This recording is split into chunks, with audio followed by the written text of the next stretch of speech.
Бастың қышуы жағымсыз сезім. Бұл жағымсыз сезімнен арылу үшін оның пайда болу себебін анықтау маңызды. Ендеше бас не үшін қышуы мүмкін? Қайызғақ жиі басты қышытады. Қайызғақ әдетте себориялық дерматит дамуының себебі болады. Қайызғақ құрғақ, аралас және майлы болуы мүмкін. Ем оның түріне қарай таңдалады. Қайызғақ не үшін пайда болады? Тері құрғақтығы. Егер басты ыстық сумен жиі жуса, фенді жиі қолданса, климат ауыстырса және тіпті жағдайларда бас терісі құрғап кетеді.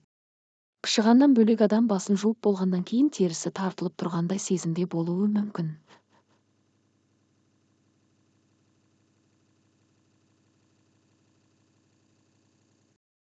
Бұл жағдайда бас терісін арнайы құралдармен қосымша ылғалдандыру ұсынылады. Аллергия. Аллергияда басты қышытады. Әдетте, шаш бояуына немесе басқа да шаш күтіміне арналған құралдарға аллергиялық реакция туындауы мүмкін. Егер аллергияға бейім болсаңыз, әркез құралдардың құрамын мұқият оқу керексіз. Сондай-ақ жаңа құрал пайдаланар алдында тест жасаңыз, құралдың кішкене бөлігін шынтақтың ішкі жағына жағыңыз. Бас терісінің қышуы деп те аталады. Бұл жиі кезетін жағдай. Бұл бірқатар факторларға байланысты болуы мүмкін және негізгі медициналық жағдайдың симптомы болуы мүмкін.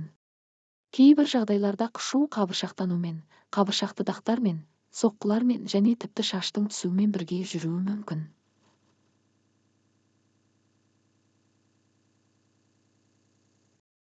Шаштың түсуі тырнау агрессивті болғанда немесе бас терісінің күйі, шаш фолликулаларының құрылымына немесе беріктігіне әсер еткенде пайда болуы мүмкін.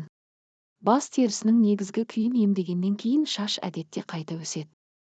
Бас терісінің қышуы мен шаш түсуінің себептері. Әр адамның бас терісі мезгіл-мезгіл қышиды және Америка Дерматология Академиясының мәліметі бойынша күніне 50-ден 100-ге дейін шаштың түсуі қалыпты жағдай. Дегенмен бұл бас терісінің қышуы шамадан тыс немесе тұрақты болғанда, сіз бас терісіңізде қытырлақ жерлерді байқасаңыз, немесе шашыңыздың қалыптыдан көп түсуін сезінуіңізге қатысты болуы мүмкін. Міне, бас терісінің қышуы мен шаштың түсуінің кейбір жалпы себептері. Псориаз. Ұлттық псориаз қорының мәліметі бойынша, псориазбен ауыратын адамдардың шамамен 50% бас терісінің псориазын дамытады. Бұл жағдай тудыруы мүмкін. Бас терісінде күміс түсті, құрғақ қабыршақтар.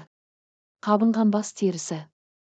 Шамадан тыс тырнау немесе таразыларды жұлу нәтижесінде пайда болатын шаштың түсуі. Аллопеция аймағы.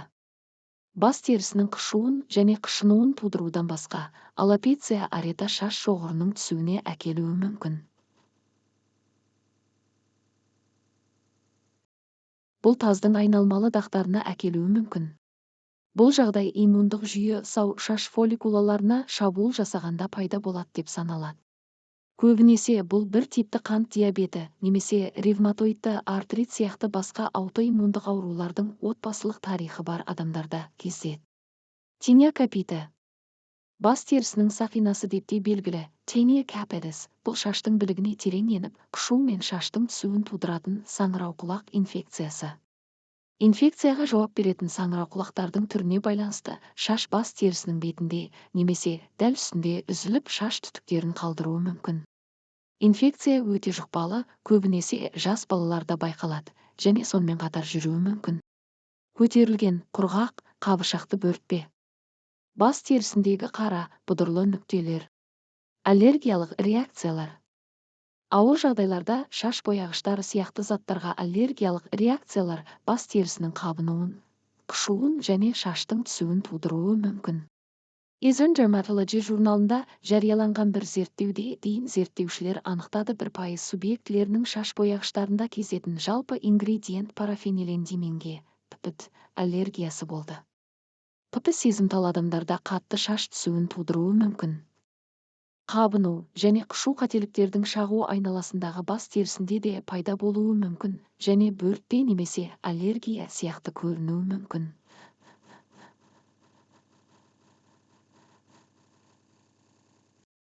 Фолликулит. Фолликулит – бұл шаш фолликуласының қабынуы. Бұл әдетте стафилококк бактерияларынан немесе саңырау құлақтардан туындайды. Ол шаш өсетін барлық жерде, соның ішінде бас терісінде де пайда болуы мүмкін. Бас терісіне әсер ететін фолликулиттерде кішкентай, қышитын бөртпелерді тудырудан басқа, уақытша шаштың түсуін тудыруы мүмкін. Дұрыс емдеу кезінде шаш әдетте өседі. Дегенмен сирек жағдайларда бұл жағдай шаштың тұрақты жоғалуына әкелуі мүмкін. Қайызғақ жиі басты қышытады. Қайызғақ әдетте себориялық дерматит дамуының себебі болады. Қайызғақ құрғақ, аралас және майлы болуы мүмкін. Ем оның түріне қарай таңдалады. Қайызғақ не үшін пайда болады? Мына жерден оқыңыз. Тері құрғақтығы. Егер басты ыстық сумен жиі жуса, фенді жиі қолданса, климат ауыстырса және тіпті жағдайларда бас терісі құрғап кетеді.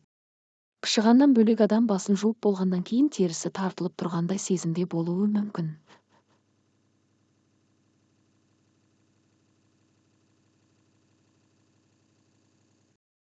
Бұл жағдайда бас терісін арнайы құралдармен қосымша ылғалдандыру ұсынылады. Аллергия. Аллергияда басты қышытады. Әдетте, шаш бояуына немесе басқа да шаш күтіміне арналған құралдарға аллергиялық реакция туындауы мүмкін. Егер аллергияға бейім болсаңыз, әркез құралдардың құрамын мұқият оқу керексіз. Сондай-ақ жаңа құрал пайдаланар алдында тест жасаңыз, құралдың кішкене бөлігін шынтақтың ішкі жағына жағыңыз. Көктемгі аллергия. Білу керек 15 кеңес. Тері аурулары. Саңырау құлақ және бактериялық инфекциялар бас қышуына әкелуі мүмкін. Жаралар, жырықтар және басқа да зақымдар микроағзалардың кіруіне мүмкіндік береді. Механикалық зақым. Шашты фенмен дұрыс кептірмегенде, мысалы ыстық ауа бас терісіне бағытталса, бас терісі зақымлауы мүмкін.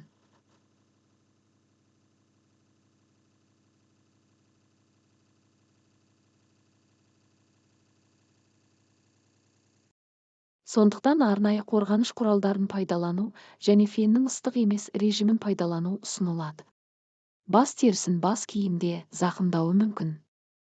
Мысалы, тар бас киім кию. Күйзеліс. Жүйке жүйесіне артық күш түсу тері қышуына әкелуі мүмкін.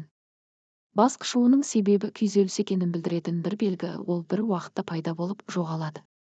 Бұл күйзеліс кезінде нақты нейропептидтер мен кортизол, адреналин, гистамин секілді гормондар бөлінуімен түсіндіріледі. Өздігінен емделу ұсынылмайды. Бас қышуы мазаласа, трихолог маман көмегіне жүгінген жөн.